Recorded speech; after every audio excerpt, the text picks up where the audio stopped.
Hello, everybody, and welcome to episode 17 of our Medical Minute podcast.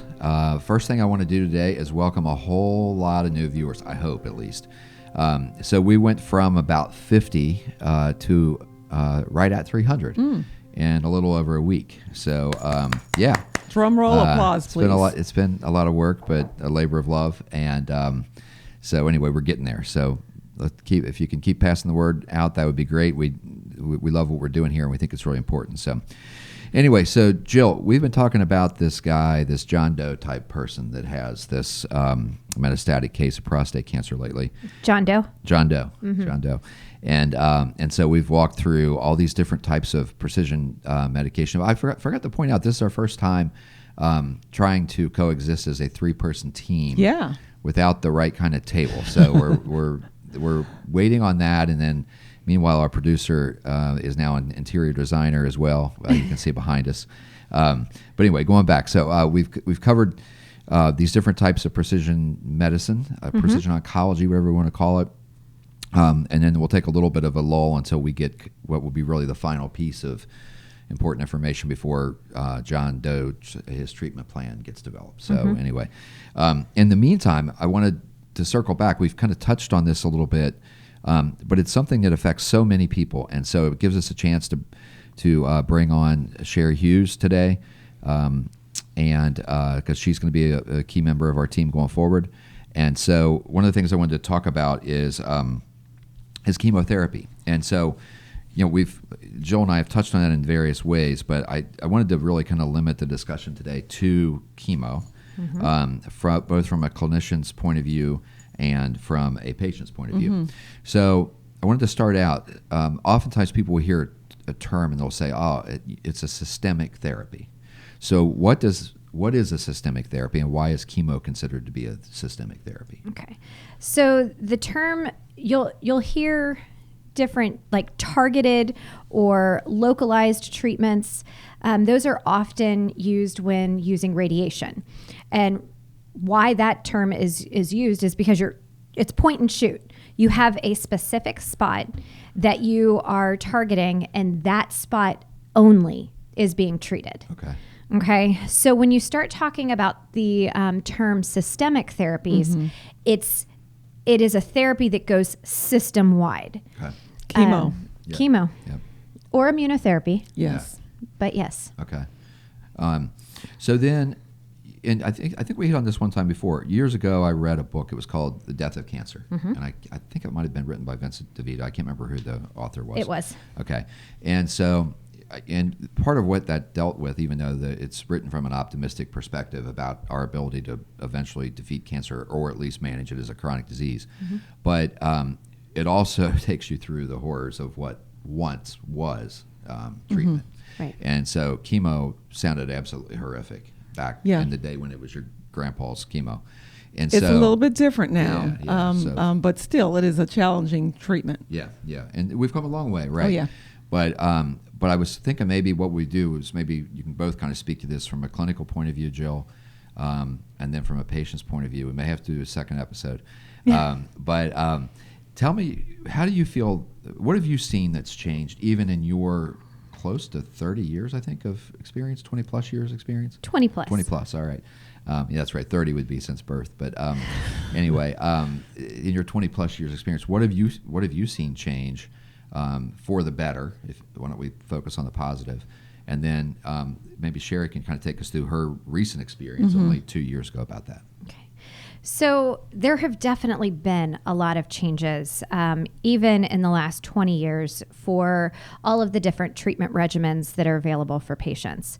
But with all of that hope, I also don't want to belittle the fact that those grandpa chemotherapies do still exist. Yeah. The difference is that they're not as oftenly used as frontline treatment anymore.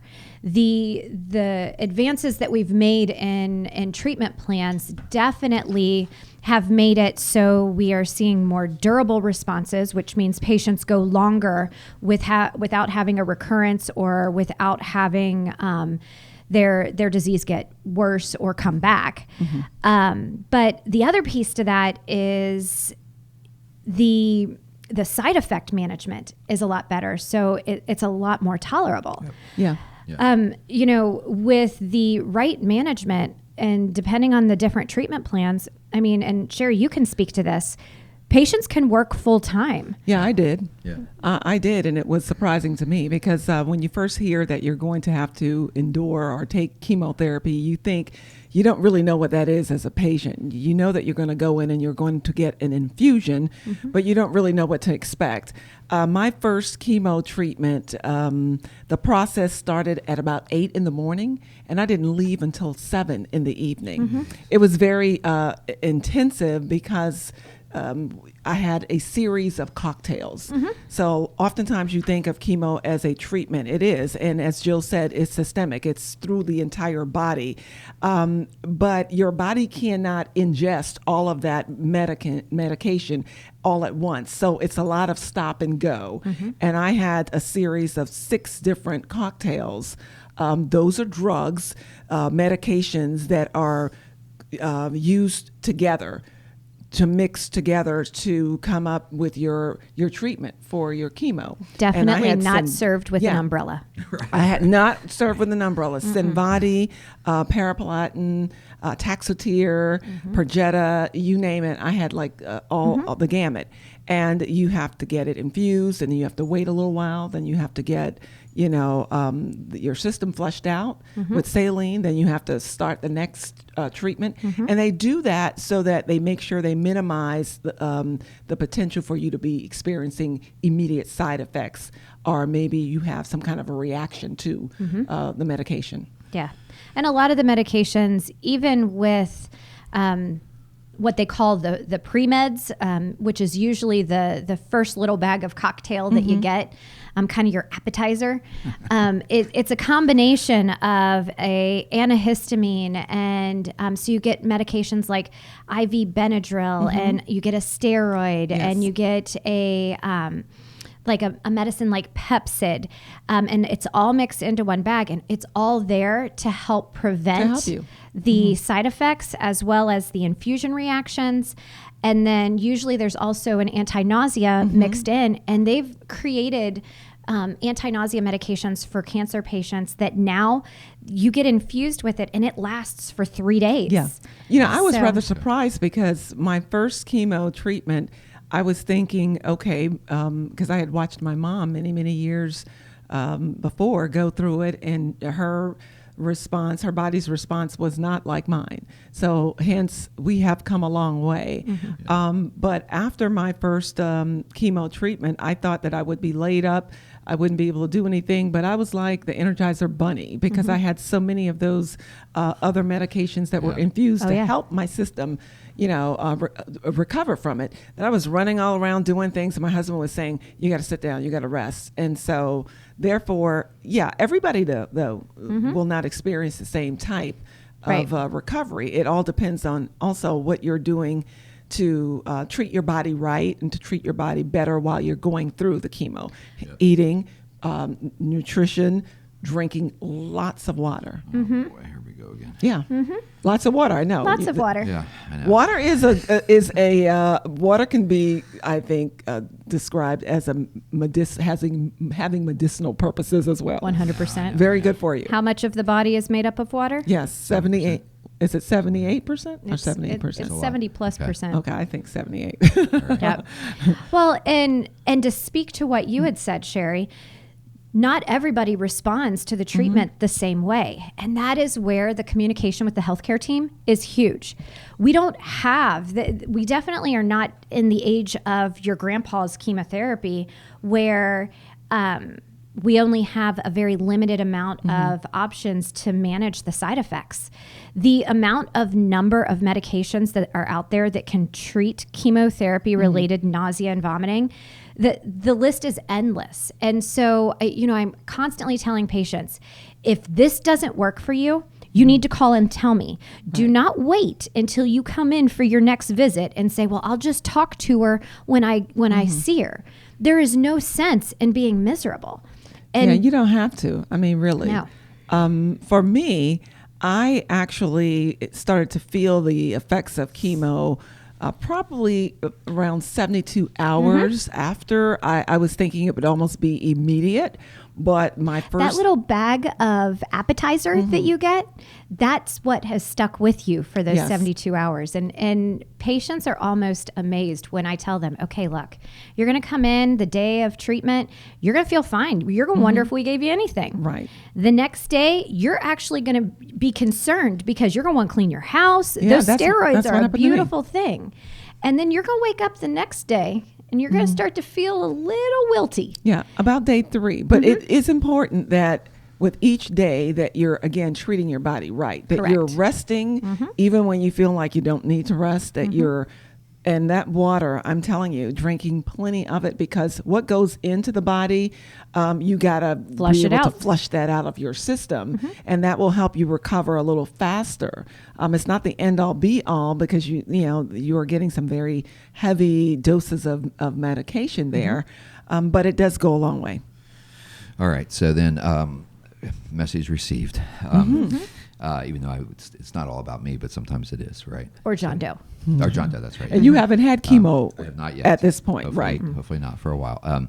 So one of those anti-nausea drugs is Reglan one? Well, Reglan is one. It's not one of the top ones that's initially used, but I just wanted to show my immense knowledge of things. But it's kind of a half hit there. Not really. I didn't pick the right one, but anyway, whatever. So you know what I call 6 cocktails? Oh, okay. I'm waiting for it. A good start. A good start. Okay. A good feeling, a good day, right? And a good night, too. Exactly. All right. So anyway, lots and lots and lots to talk about. So I think the key point is for this episode, and then I'm now convinced that we should do a second one, and because there is a lot to talk about. But I think the key point is, I wrote this down because I didn't want to forget it. More people are living normal lives with cancer. yes. We're finding it earlier, and we're beating it more often than ever before. Yes. Would you both agree? All right. So in time, we'll bring some actual real life patients on, other than just Sherry, to talk about maybe some of their experiences as well. Yeah, that's important, because everybody's experience is not the same. Exactly. That's not to say you're going to have a bad experience. We want you to have the best experience that you possibly can when you're going through chemotherapy. And I just want people to know that you can manage it. It is very manageable. There will be times that you feel like, it's kind of taking over, but that's when you take a step back and you rest your body and you treat your body as best as you can. You recover, and then you move forward. Yep.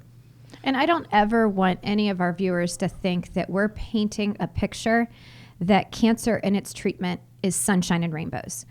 We know that there are days that it's hard and some days that it's harder than others. And the whole point of all of this is to educate and to help patients know that there are strategies out there to make this manageable. I like that, the strategies, because again, it's not a one-size-fit-all disease, and the treatment is not that either. So really, again, not painting a rosy picture, but letting those that are going through it know that you can manage and that you can get through it, and that you can even work through it. Some folks will experience some things where, perhaps they're feeling more ill than others, but it is very manageable. Yep. All right. Chris is writing something. I hope we're not getting in trouble. Okay. All right. Good. So, all right, everybody. We will be back next Wednesday at noon. We may be talking about chemo, or we may be talking about John Doe's test results, but we'll have something to talk about. And so hopefully more people will share, like, and subscribe in this coming week. And we will see you back here next Wednesday. Thanks, everybody.